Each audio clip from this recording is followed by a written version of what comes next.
So what we're doing here is a low-tech way to take the forest intelligence and break it down over time and turn it into an amendment for the finishing compost that we're doing here at Bask. So this is cattle wire, and we are going to be rolling this out and making a leaf mold bin.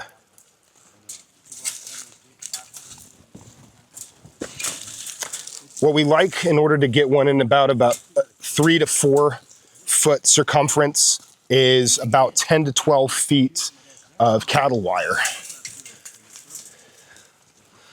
So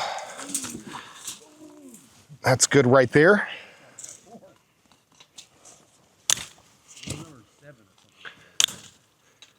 The purpose of leaf mold is to increase the fungal dynamic of the finishing compost.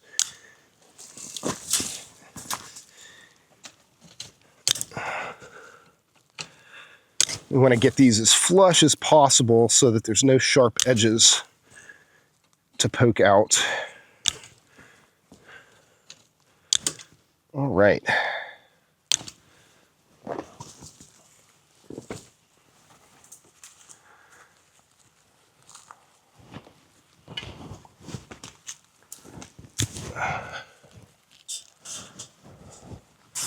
So as it stands, it's a little tall. We're going to cut this down about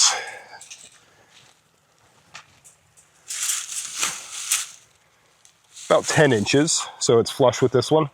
This is one that we have started, and everything that we do here is scalable for a backyard, for even being able to do at your home or business.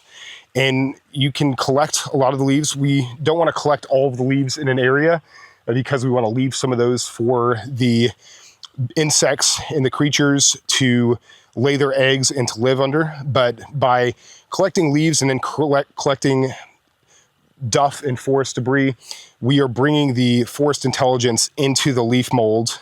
And this is a very low-tech process. It's set it and forget it. So we put it in place.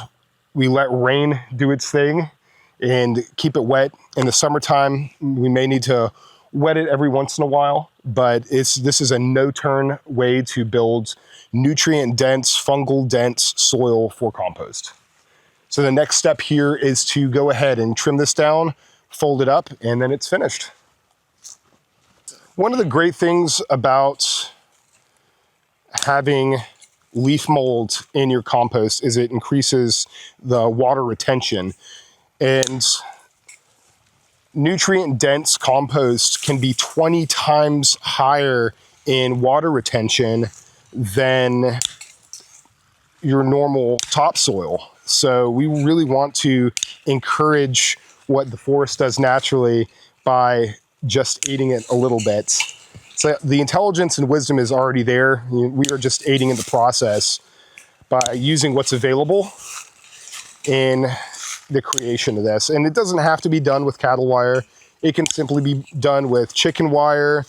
You can build leaf mold bins out of scrap wood. Really, the idea is use what's available in your environment and make it in such a way that it doesn't have to be messed with a bunch. There we go. We got one more to snip right here.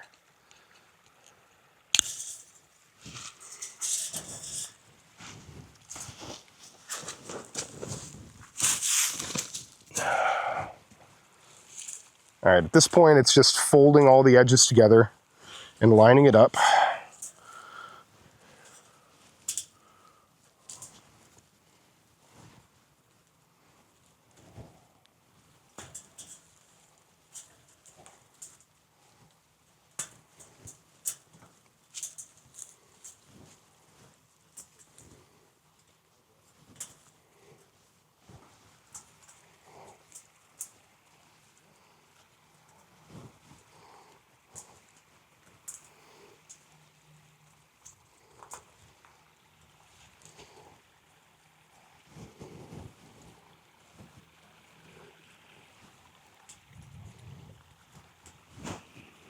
Now you could snip these off. We did that on this one here.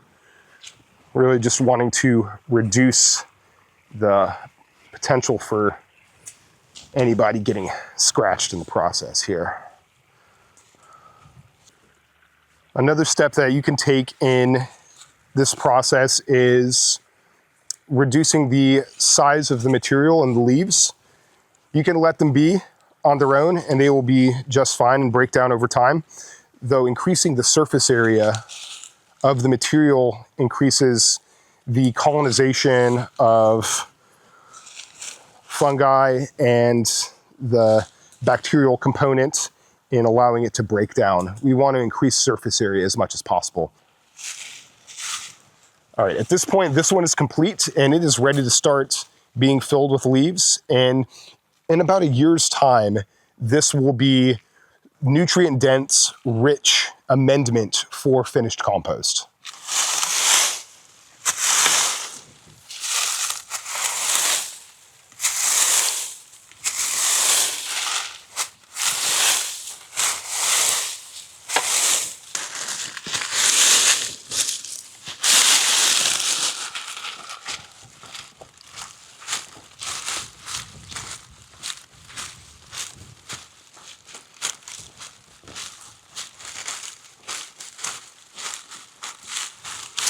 All right.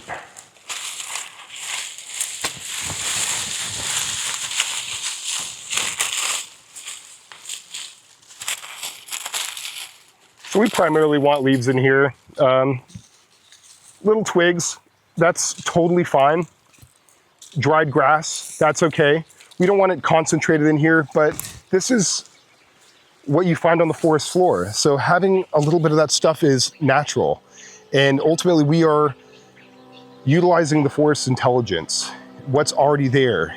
A lot of this stuff is already colonized by spores and mycelial strains. So that is going to grow in this as it breaks down and becomes an amendment for the compost. This is a process that we just set and observe.